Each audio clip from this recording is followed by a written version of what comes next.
Hello everyone, welcome to beat the street. आज अपन बात करने वाले फिनोलेक्स पाइप के बारे में। फिनोलेक्स पाइप इंडिया का सबसे बड़ा यहाँ पे पाइप कंपनी है। अगर in terms of volume, in terms of capacity देखें तो ये सबसे बड़ी कंपनी है और प्रिंस पाइप और अस्ट्राल से भी बड़ी है। जी हाँ, बहुत से लोगों को नहीं पता बट ये उनसे बड़ी है, इनके मार्जिन्स वगैरह भी अच्छे हैं।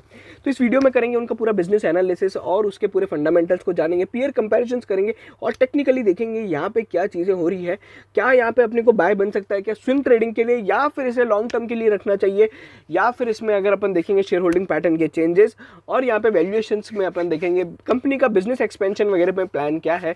सारी चीज़ें इस वीडियो के दौरान डिस्कस करेंगे। अगर आप हमारे चैनल पे पहली बार आ रहे हैं तो चैनल को जरूर सब्सक्राइब करें और बेल आइकन को जरूर दबाएं।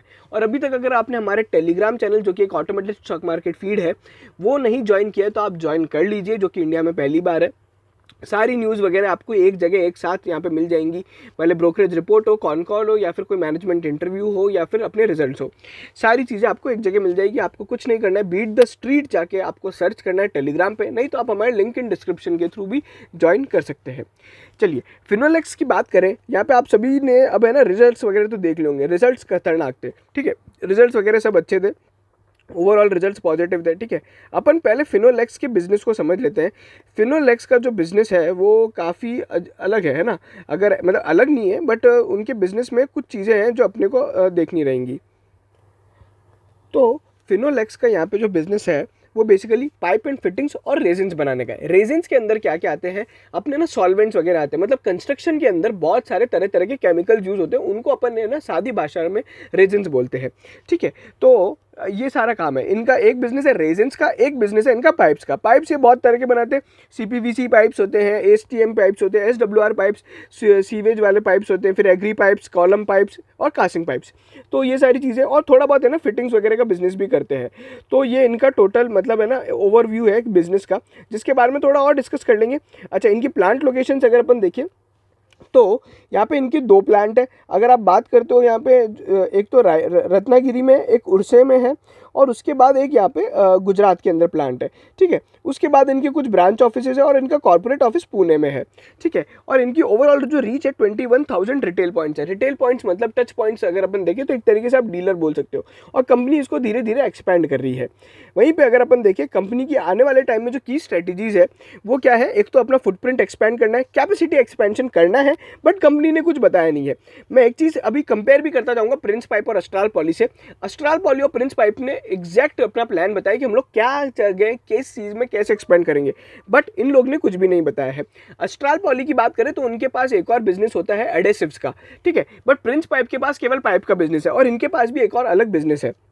इनकी एक और ग्रुप कंपनी है फिनोलेक्स केबल, जो कि इसके अंदर 32% स्टेक होल्ड करती है। वो यहाँ पे केबल्स का काम करती है, जिसका पीयर है पॉलीकैब। बाकी कैश एंड कैरी का बिजनेस है। अच्छा, मतलब ये कंपनी का टारगेट है कि अब हम लोग कैश सेल ज़्यादा करेंगे और ब्रांडिंग को यहाँ पे करना बहुत ज़रूरी है। आप सभी को पता है ब्रांडिंग क्यों ज़्यादा ज़रूरी है, क्योंकि यहाँ पे अगर आप, ये कंज्यूमर फेस बिजनेस है ना, अगर पाइप वही बिकेगा जिसका ऐड आएगा, ठीक है ना। अगर अपन देखते हैं टीवी वगैरह पे भी तो खेत वाले में जो पाइप्स यूज़ होते हैं ना, वो जो खेत में ऐड आता है ये पाइप यूज़ करो, वो अस्ट्राल वगैरह के, तो यहाँ पे ब्रांडिंग बहुत करनी पड़ती है, ठीक है। अपन ने देखा था प्रकाश पाइप थोड़ा ब्रांडिंग कम करता है और वो सारी चीज़ें। और ये हमारा चौथा वीडियो है पाइप इंडस्ट्री पे।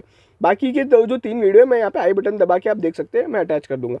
पीवीसी पाइप्स की जो प्राइस है ओवरऑल अगर आप देखते हो तो है ना बहुत, अभी लगभग अगर अपन 2018 से देखें तो पीवीसी पाइप्स की यहाँ पे जो प्राइस है बहुत ज़्यादा हाई पे, और ये एक बहुत बड़ा रीज़न है कि सभी पाइप कंपनीज के शेयर भाग रहे हैं, ठीक है। उसके अलावा यहाँ पे अपन फिर बात करते हैं कंपनी में और जो चीज़ें हो रही है। सबसे पहले हाँ, वॉल्यूम्स की अगर आप देखोगे तो इनका रेजेंस और इसका बिजनेस भी है और ओवरऑल भी है। सबसे पहले अगर अपन देखिए कंपनी ने हाईएस्ट एवर क्वार्टरली रेवेन्यू और एनुअल रेवेन्यू पुट ऑन किया है। यहाँ पे अगर आप देखोगे 3400 करोड़ का रेवेन्यू है, जो कि 16% की ग्रोथ है। 62% की YOY ग्रोथ है उनके Q4 के रेवेन्यू में।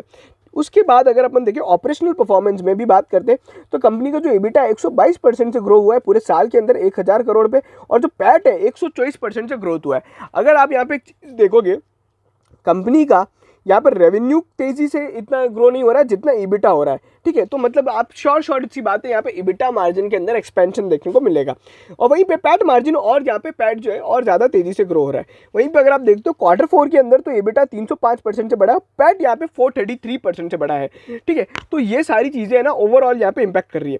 अच्छा, गुड वॉल्यूम्स अगर अपन बात करें, पाइप्स एंड फिटिंग्स की जो इनकी वॉल्यूम है इसके अंदर डिक्लाइन देखने को मिला है। अच्छा, डिक्लाइन होने के बाद भी रेवेन्यू बढ़ रहा है, मतलब आप समझो जो ये पाइप बेच रहे हैं उसकी प्राइस बढ़ गई, इसलिए यहाँ पे रेवेन्यू ज़्यादा हो गया।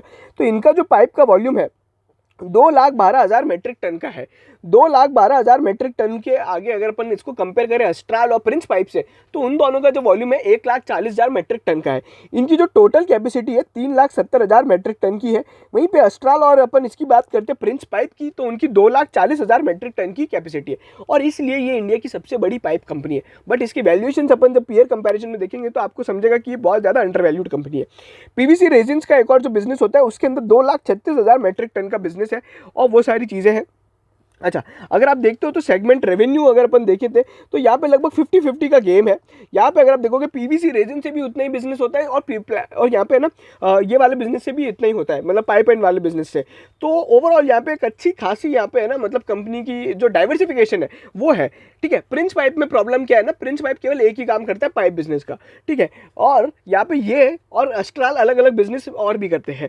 फिर वहीं पे पीवीसी रेजिन्स की यहाँ पे वॉल्यूम्स अगर अपन देखेंगे तो यहाँ पे डिक्लाइन देखने को मिला है। बट यहाँ पे एक और जो प्रॉब्लम हो रही है, यहाँ पे एक और प्रॉब्लम क्या है कि यहाँ पे इनके वॉल्यूम्स जो है ना वो कम हो रहे हैं, बट प्रिंस पाइप और अस्ट्राल के वॉल्यूम्स बढ़ रहे थे। इवन आफ्टर लॉकडाउन और बाकी सारी पैंडेमिक के कारण भी उनके वॉल्यूम्स बढ़ रहे हैं। अच्छा, इसके पीछे क्या रीजन हो सकता है? ये एक स्टैब्लिश्ड बिजनेस है, और प्रिंस पाइप बहुत ज़्यादा ग्रोइंग बिजनेस है, और अस्ट्राल भी एक अच्छा खासा ग्रोइंग बिजनेस है।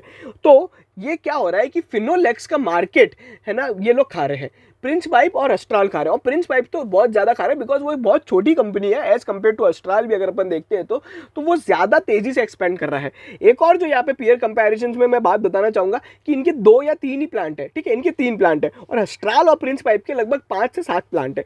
तो वो ओवरऑल आपको ना रीच का पता पड़ेगा। इनके जो प्लांट है बेसिकली वेस्ट में है, प्रिंस पाइप का नॉर्थ में भी है, साउथ में अभी उनने कर्नाटका में एक प्लांट खोल रहे हैं, अस्ट्राल का भी ऐसे ही कुछ बिजनेस है, मतलब उनकी वाइडर रीच है एज कम्पेयर टू यहाँ पे अपन फिनोलेक्स का। तो ये कुछ चीज़ें हैं जो यहाँ पे फिनोलेक्स को अंडर वैल्यू करती हैं। बाकी कंपनी अगर आप देखोगे तो यहाँ पे जो कंपनी का कैश फ्लो जनरेशन हुआ है 941 करोड़ रुपीस का हुआ है, और कंपनी ने अपनी कुछ यहाँ पे अगर अपन देखेंगे तो जो नेट बोरोइंग्स है वो 825 करोड़ है, ठीक है। तो बेसिकली अगर आप देखते हो तो यहाँ पे अच्छा, मतलब कंपनी है ना ये बेसिकली जीरो नेट डेप्ट पे बता रही है, इसके बारे में बात कर लेंगे नेट डेप्ट है या नहीं है। अच्छा, बाकी ये पाइप एंड फिटिंग्स की वॉल्यूम और अगर आप देख सकते हो कि ये कैसा कैसा है Q4 के अंदर जो परफॉर्मेंस रही थी वो सारी चीज़ें कि यहाँ पे वॉल्यूम और रेवेन्यू वगैरह बढ़ रहा है, सब कुछ बढ़ रहा है, बट यहाँ पे जो एक प्रॉब्लम क्रिएट कर रहा था ईबिट वगैरह भी ठीक है, ये वाला जो वॉल्यूम्स था ना पाइप बिजनेस का जो वॉल्यूम है वो प्रॉब्लम क्रिएट कर रहा था, ठीक है। बाकी पूरे FY21 की भी जो परफॉर्मेंस है वॉल्यूम के अलावा बाकी सब चीज़ें अच्छी थी, बाकी सब में अच्छी खासी डबल डिजिट अच्छी खासी ग्रोथ देखने को मिली है ना।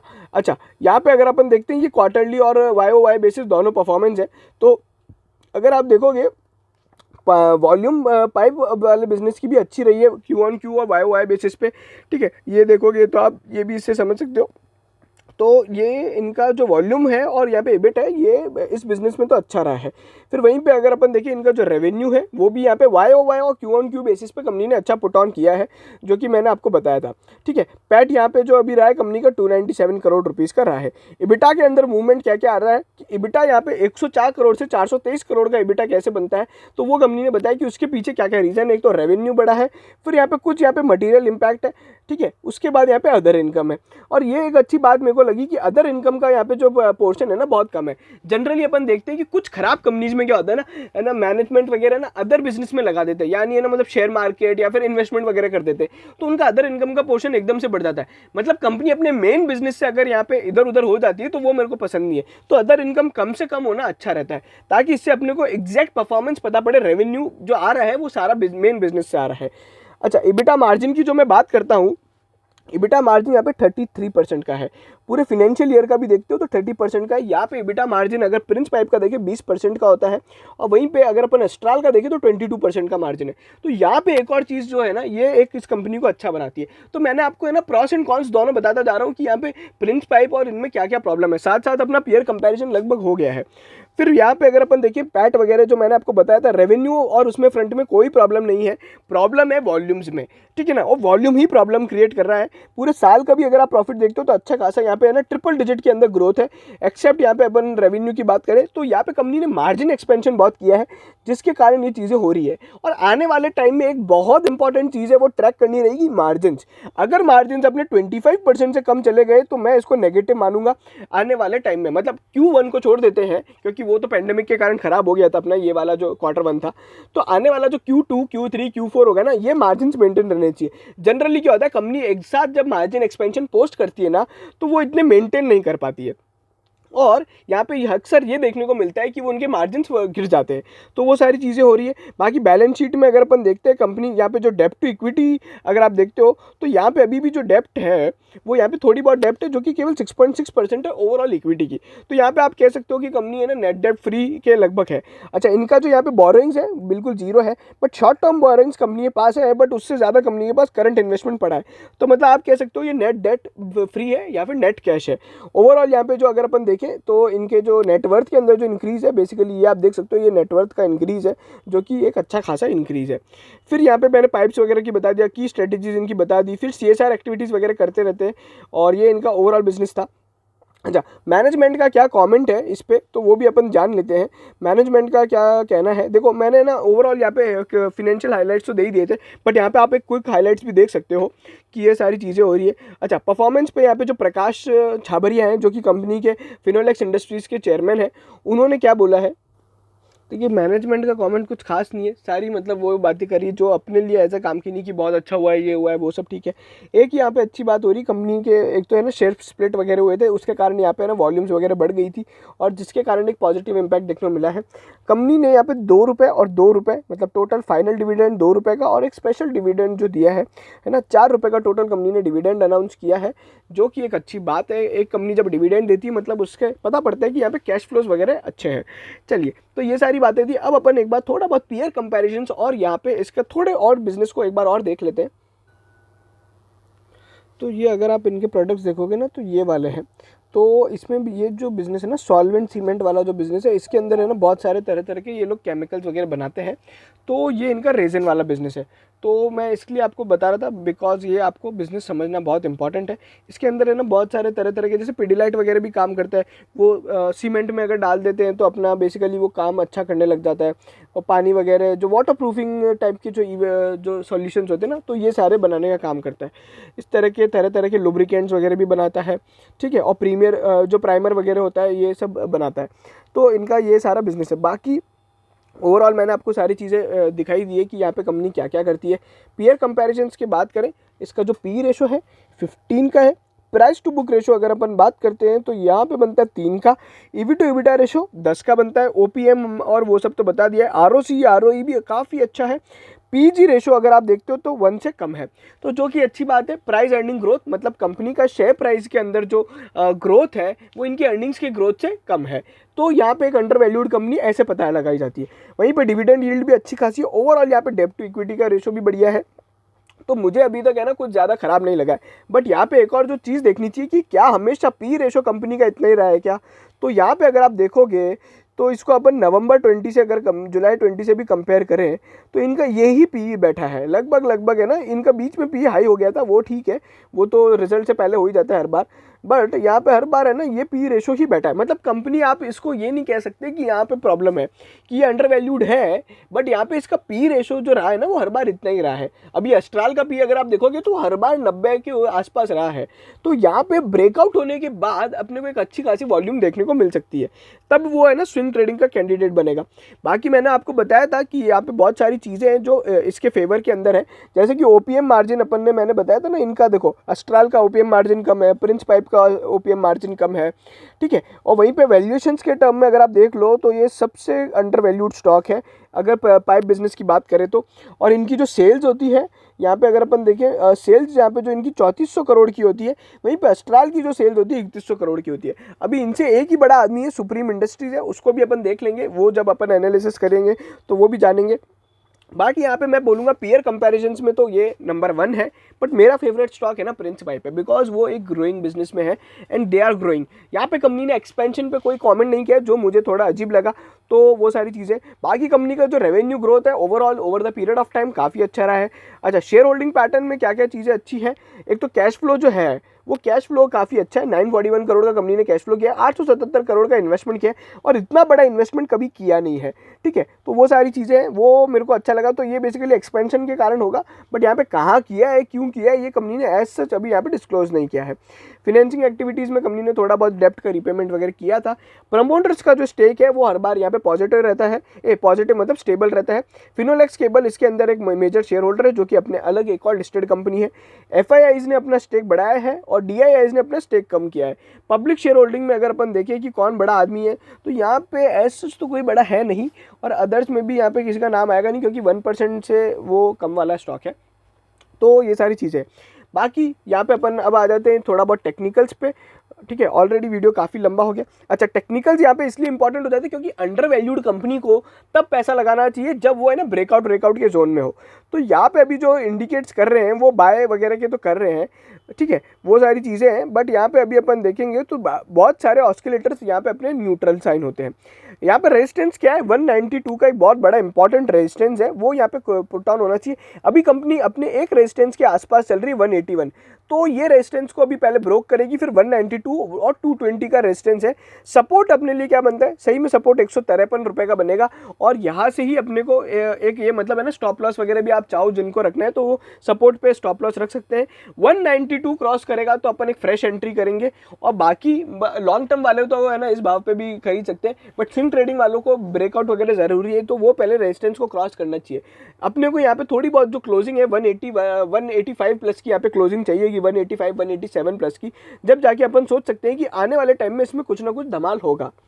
तो यहाँ चार्ट में ना एक प्रॉब्लम क्रिएट हो रही है। चार्ट में क्या हो रहा है, पहले तो कंपनी है ना उसी जोन में चल रही थी, एक महीने का जो अगर आप देखोगे 168 से 176 एकदम पर्टिकुलर उसी जोन में चल रही थी, और एक कंपनी ने जंप दिया जो कि वॉल्यूम और प्राइस एक्शन से अच्छा था, ठीक है। यहाँ पे जंप आया बट इस पर टिक नहीं पाया। ये 192 196 का जो रेजिस्टेंस मैंने आपको बताया ना यहाँ से आ रहा है, अभी ये टिक नहीं पाया और ये वापस नीचे फॉल होता जा रहा है, और ये ऐसे है ना बड़ी बड़ी कैंडल्स फॉल की भी बनाया जा रहा है, या अभी वॉल्यूम हो नहीं रही है। तो ये वाला अगर लेवल टूट गया 182 का, तो सीधा अपना जो मैंने आपको बताया था ना 162 153 वाला जो बेसिकली जोन है वो वापस आ जाएगा, और ये फिर अपने एक बियरिश और या फिर है ना रेंज बाउंड जोन में चला जाएगा। यहाँ पे क्या है कि आने वाले 1-2 दिन में अगर ये 192 और 193 वाला लेवल क्रॉस नहीं करेगा तो ये स्विंग ट्रेडिंग का अपने लिए कैंडिडेट नहीं है। शॉर्ट टर्म के लिए तो बिल्कुल भी नहीं है। अच्छा, लॉन्ग टर्म के लिए लोगों को क्या करना चाहिए, देखिए बने रहिए, आपका अच्छा खासा ऑलरेडी पैसा, अगर अपन साल भर में भी इसका प्राइस देखें तो एक अच्छा खासा पैसा बना है। दो मैं मानता हूँ यहाँ पे प्रिंस पाइप जैसा तो नहीं बना है, प्रिंस पाइप तो 8 गुना हो गया है पूरे साल के अंदर भी, ठीक है। यहाँ पे अच्छे खासे रिटर्न्स बने हैं, तो जिन लोगों ने लॉन्ग टर्म के लिए लेना है तो वो यहाँ पे 170 160 वाला लेवल का वेट करें और स्टैगर्ड बाइंग करते चले। मेरा टारगेट क्या है, अगर मैं इसको बोलूँ एक नॉर्मल सिनेरियो में बियर रन की मतलब बुल रन में अगर अपन बात करें तो 250 से 300 रुपये तक के लेवल्स इसमें एक साल के अंदर देखने को मिल सकते हैं। की ट्रिगर्स क्या है, एक तो अच्छी खासी वॉल्यूम ग्रोथ आनी चाहिए, जो अभी प्रॉब्लम आ रही थी ये वॉल्यूम की जो ग्रोथ है ना डी ग्रोथ, ये ग्रोथ में बदलनी चाहिए, तो ये अपने लिए बहुत इंपॉर्टेंट है। और इनको मार्केट शेयर और थोड़ा अपना कैप्चर करना पड़ेगा, नहीं तो प्रिंस पाइप और अस्ट्राल इनके मार्जिन्स को और इनके पूरे मार्केट को खा जाएंगे, ठीक है। और मैंने आपको बता दिया अगर अपने को ब्रेकआउट, अगर ये तो है ना 250-300 रुपये तब है जब अपना पी रेशो यही मेंटेन रहता है, ठीक है। बट अगर अपन ऐसे देखेंगे कि इसको अंडर वैल्यूड कंपनी को अगर ये ओवर वैल्यू मतलब उसके लेवल्स पे आ जाए, जैसे पी पहले अभी अपन ने देखा था प्रिंस पाइप था ना, तो प्रिंस पाइप भी ऐसे ही था, 10-15 रुपए के उस पर पी पे ट्रेड हो रहा था 20 रुपए पे, और एकदम से उसका पी अभी 34 रुपये आ गया, तो अब उसकी वैल्यूएशन से अच्छे हो गए। पहले वो बहुत अंडर वैल्यूड था, ठीक है, ये अभी बहुत अंडर वैल्यूड जोन में, बट यहाँ पे ब्रेकआउट बहुत जरूरी है जब जाके कंपनी की वैल्यूएशन बराबर आएंगी। अगर ऐसा होता है, मान लीजिए इसमें ब्रेकआउट वगैरह हो गया, तो वो जो 250-300 रुपये के टारगेट बता रहा हूँ वो अपने को हो सकता है 2-3 महीने में ही देखने को मिल जाए, और फिर वापस एक अपना कंपनी स्टेबल रन दिखाएगी। तो यहाँ पे टारगेट्स क्या रहेंगे, 250 से 300 रुपये तक के एक लेवल्स देखने को मिल सकते हैं। उससे पहले जो टारगेट रहेगा नियर टर्म के लिए 220 का रहेगा। और अगर इनको यहाँ पे अपन वैल्यूएशंस को यहाँ पे इंक्रीज होती है, इनकी अंडर वैल्यूड से एक अच्छी खासी वैल्यूड कंपनी बनती है, तो यहाँ पे ये जो लेवल्स है 350-400 रुपये तक के भी देखने को मिल सकते हैं। बट उसके लिए कंपनियों को कुछ बड़ा धमाका करना पड़ेगा। जो एज सच मैंने थोड़ी चीज़ें बताई थी जो कंपनी में प्रॉब्लम है, volume degrowth is a problem, और वो अपने को ट्रैक करनी है। बाकी कंपनी बढ़िया है, कोई प्रॉब्लम नहीं है, बाकी सब चीज़ें तो अच्छी है ही। तो ये था हमारा पूरा एनालिसिस। आज हमने सारी चीज़ें जान ली फिनोलेक्स के बारे में।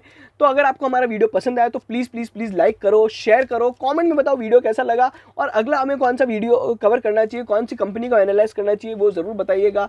और प्लीज़ हमारे टेलीग्राम चैनल को ज्वाइन करो, एकदम फ्री है सारी चीज़ें। और आप हमें व्हाट्सएप कर सकते हैं, अगर आप हमारे सब्सक्राइबर हैं तो आप हमें व्हाट्सएप कर सकते हैं। आपको कोई भी स्टॉक मार्केट की क्वेरी हो, कोई भी यहाँ पे हमारा किसी भी पर्टिकुलर स्टॉक पे हमारा ओपिनियन जानना हो, तो आप प्लीज़ हमें व्हाट्सएप कर सकते हैं। एकदम फ्री सेवा है, जो कि शायद यूट्यूब पे पहली बार हम लोग कर रहे हैं। तो प्लीज़ चैनल को सब्सक्राइब करो और ध्यान रखना अपना। Thank you so much.